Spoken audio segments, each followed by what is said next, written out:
शुक्रिया दीपिका, फिर आपके पास लौटेंगे। लेकिन तपन जी, नई दिल्ली से केजरीवाल महज 223 वोटों से आगे हैं। मतलब जो जिस स्ट्रैटेजी के साथ भारतीय जनता पार्टी यहां पर उतरी थी, प्रवेश वर्मा को उम्मीदवार बनाना और उनको वहीं पर घेर कर रखना, क्या उसका ये असर है?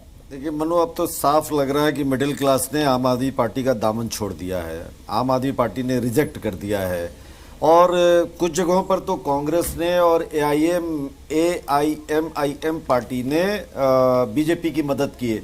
ओखला से एक बड़ी खबर मेरे पास आई है।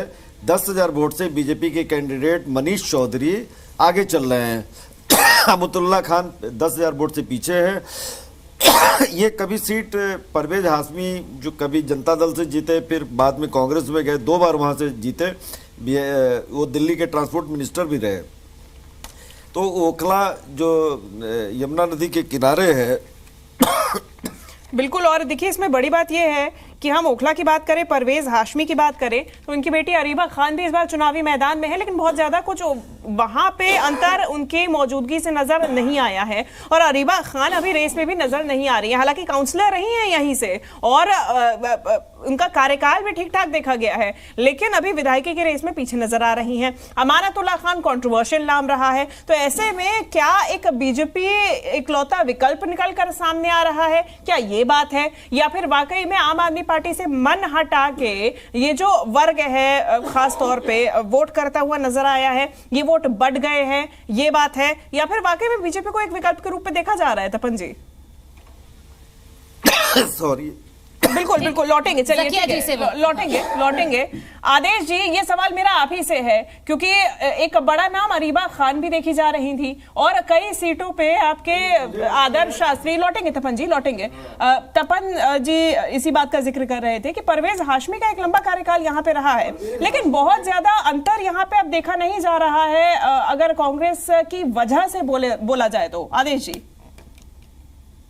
देखिए, वहां पे हमारे कई और अपने बहुत ही बेहतरीन काम किया। अभी तपन भारती जी मेट्रो की बात कर रहे थे। जब पहली मेट्रो बनी तो परवेज हाशमी जी ट्रांसपोर्ट मिनिस्टर थे, उनका बहुत बड़ा कंट्रीब्यूशन था। लेकिन जब लोग इन चीजों की अनदेखी करते हैं तो उसका हम क्या जवाब दे सकते हैं? लेकिन ये बेहतरीन लोग हैं और इन्होंने बेहतर काम किया अपने समय में। लेकिन अब जिस तरह से अनिल चौधरी जी के बारे में आपने कहा, कोरोना काल, पटपड़गंज में कोरोना काल के अंदर उन्होंने न बीजेपी के लोग नजर आए, न केजरीवाल जी के लोग नजर आए, और जगह जगह कोरोना की 100 से ज्यादा रसोइयां हमने लगाई। आदेश जी, कोविड टाइम की आप बात कर रहे हैं, अनिल चौधरी पर भरोसा तो फिर उसके बाद लंबे समय तक दिल्ली प्रदेश कांग्रेस कमेटी ने ही नहीं किया, बदल दिया उनको भी 3 साल बाद। नहीं, वो तो एक परिवर्तन अलग है। तो परिवर्तन तो फिर जनता भी मान रही है। लेकिन उन्होंने जो बेहतर कार्य किया था, हालांकि उनको कोरोना भी हो गया, उनके परिवार के भी कई लोगों को कोरोना हुआ, लेकिन जगह जगह ऑक्सीजन के सिलेंडर और तमाम चीजें उन्होंने की। हमारी शीला दीक्षित जी कामों की सराहना की जाती है, लेकिन अब है कब तक आप शीला दीक्षित जी का नाम लेते रहेंगे ना? बात पूरी कीजिए। नहीं, जो कोई बेहतर काम करता है उसका नाम लिया जाता है। नेहरू जी ने बेहतर काम किया देश के लिए, तमाम लोग उनका सम्मान करते हैं। इंदिरा जी का नाम लिया जाता है। तब से अब तक राजनीति का पैटर्न बहुत बदल गया है। योगदान दिया, अपनी संपत्तियां नहीं बनाई हैं। हमें भ्रष्ट कहा जाता है, लेकिन एक भी व्यक्ति हमारा दोषी नहीं पाया। ये कांग्रेस की परंपरा रही है कि अगर किसी व्यक्ति के ऊपर कांग्रेस में रहते हुए आरोप लगा तो मिनट से पहले उसका इस्तीफा हुआ, और मोदी जी के सबके ट्रायल हुए, एक भी दोषी नहीं हुआ। जिस व्यक्ति ने दोष लगाए थे उसने खुद कोर्ट में जाके माफी मांगी। जिसने कोयला घोटाला लगाया, जिसने 2G। ठीक है आदेश जी, मैं लौट रही हूँ आपके पास। जकिया जी बहुत देर से हाथ उठा रही है, वो कुछ कहना चाह रही है। आप अपनी बात रखिएगा। आ रही हूँ आदेश जी, आ रही हूँ। मैं पहले करेक्ट करना चाह रही थी कि अरीबा आसिफ की बेटी हैं, जो कि बाद में प्रत्याशी बन के 2 बार खड़े हुए, लेकिन दोनों बार उनको हार का नतीजा देखना पड़ा। अरीबा देखिए वार्ड काउंसलर रही है और बहुत सारे डिबेटों में मैंने बोला है कि काउंसलर रहते हुए उन्होंने कुछ खास नहीं किया। तो एक यहाँ पे देखिए, यहाँ पे फिर वही दिखता है कि घर के लोगों को आगे करने वाला जो चीज है ना, ये कांग्रेस को खा रहा है जड़ से। आपके पास और भी बहुत सारे अच्छे कैंडिडेट्स थे, लेकिन आपने फिर वहीं पे आसिफ और परवेज के बीच में ही ये पूरा चक्कर घूमता रहता है ओखला का, और बाकी जगह भी आप अगर स्टडी कीजिएगा तो यही चक्कर दिखेगा। मतलब किसी नए प्रत्याशी को आप मौका नहीं देते हैं, जिसकी वजह से आपकी बहुत सारी चीजें डिक्लाइंड होती है, पहला चीज। दूसरी बात की जब वार्ड काउंसलर रह के वो कुछ खास नहीं की तो उनको एमएलए की सीट पे फाइट करवाना और उनसे अपेक्षा रखना, या उनके फादर ने कभी किया हो जिससे अपेक्षा बढ़े, ऐसा कुछ भी नहीं रहा। तो ये एक खुद में एक ये था। रही बात प्रत्याशियों का चयन सही से नहीं किया गया। बिल्कुल बिल्कुल बिल्कुल, ये घूम फिर के घर में ही घूमता रहा, और जो सक्षम थे, चाहे बहुत सारे पुराने बहुत सक्षम लोग हैं जिनको देना चाहिए था, जो काफी बीच में छोड़ पे गए, उसका भी रीजन बहुत बड़ा यही रहा कि सीट वितरण बहुत सही तरीके से नहीं होती है और एक उपेक्षा रहती है। और इसका सबसे बड़ा एग्जांपल देखिए, राहुल गांधी के इर्द गिर्द भी घूम रहा है।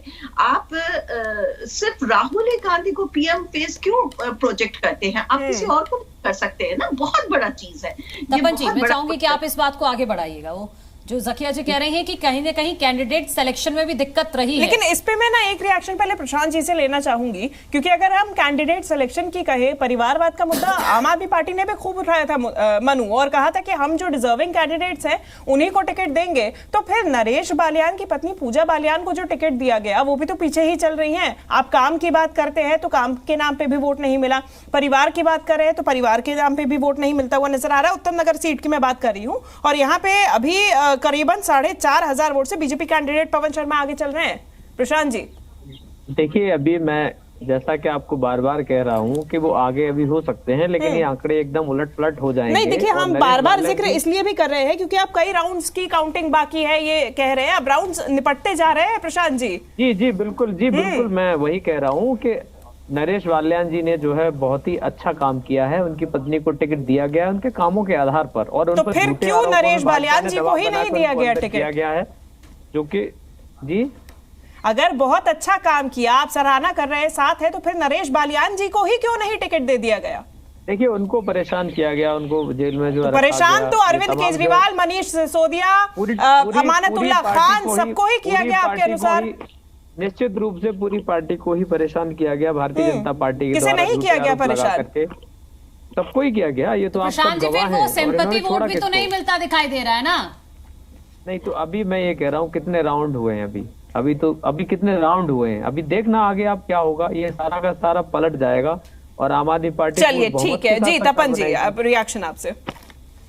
देखिए, उतार चढ़ाव तो अभी चलेगा ही, लेकिन अब चूंकि घड़ी की सुई 10:30 के ऊपर आ चुकी है तो 2.5 घंटे का समय निकल चुका है, और ईवीएम तो अधिक से अधिक 4-5 घंटे में पता चल जाता है कि सरकार किसकी बनेगी। 2/3 बहुमत तो नहीं आएगा, लेकिन भारतीय जनता पार्टी एक कंफर्ट पोजीशन में आएगी, 45 से ज़्यादा। एक बात और है, एंटी डिफेक्शन बिल के बारे में बहुत सारे लोगों को सही जानकारी नहीं है।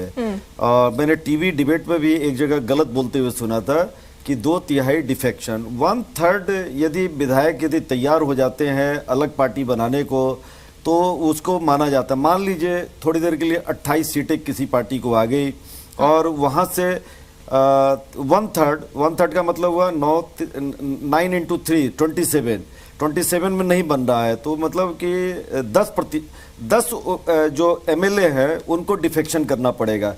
10 को इकट्ठा तोड़ लेना आसान काम नहीं है।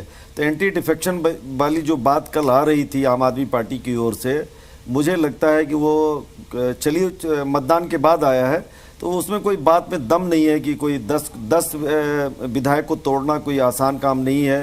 हालांकि महाराष्ट्र वगैरह में बड़ी संख्या में विधायक टूट गए हैं।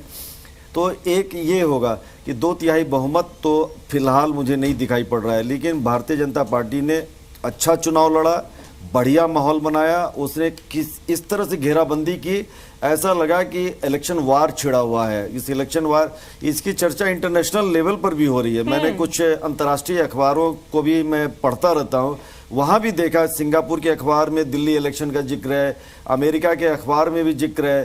तो दिल्ली ने जो चुनाव, बीजेपी ने जो रणनीति बनाई और मोदी जी ने जो आगे बढ़कर उनके नेतृत्व में हुआ, उससे एक अच्छा इंटरनेशनल माहौल बना। और यदि तपन जी एक और पॉइंट मैं चाहूंगी कि आप इस पर भी बात कीजिएगा। कांग्रेस पार्टी का और आम आदमी पार्टी यहां अलग अलग चुनाव लड़े, ज्यादातर क्षेत्रों में, इससे पहले भी विधानसभा क्षेत्रों में अलग ही लड़ते थे, लोकसभा में साथ लड़े, लेकिन यहां पर दिल्ली में एक दूसरे के आमने सामने आ जाना, एक दूसरे के खिलाफ बोलना, यह भी नुकसानदायक हो गया। अगर अलग अलग लड़ते और एक दूसरे के बारे में कुछ ना कहते तो थोड़ा बहुत फर्क दिखता आपको आंकड़ों में? देखिए ये खतरा है ना मनु, कि यदि आम आदमी पार्टी चौथी बार यहां से जीत जाती है, चौथी बार केजरीवाल की पार्टी को मौका मिलता है मुख्यमंत्री या सरकार बनाने का, हाँ। तो कांग्रेस का ग्राफ कमजोर होता है। उनको पता है कि आम आदमी पार्टी चौथी बार जीतने के बाद बहुत मजबूत स्थिति में आ जाती, तो कांग्रेस चाहती थी कि आम आदमी पार्टी को कमजोर किया जाए, और उनके जो घटक दल वाले थे, यूपीए वाले थे, और वो चाहते थे कि नहीं कांग्रेस आम आदमी पार्टी का साथ दे, नहीं दिया उन्होंने। और अंतिम क्षण में हमने देखा शुरू से अंत तक ममता बनर्जी, ठीक है तपन जी, छोटा सा रिएक्शन, बिल्कुल एक छोटा सा रिएक्शन आदेश जी से। आदेश जी, हम तो डूबेंगे समय, तुम्हें भी ले डूबेंगे।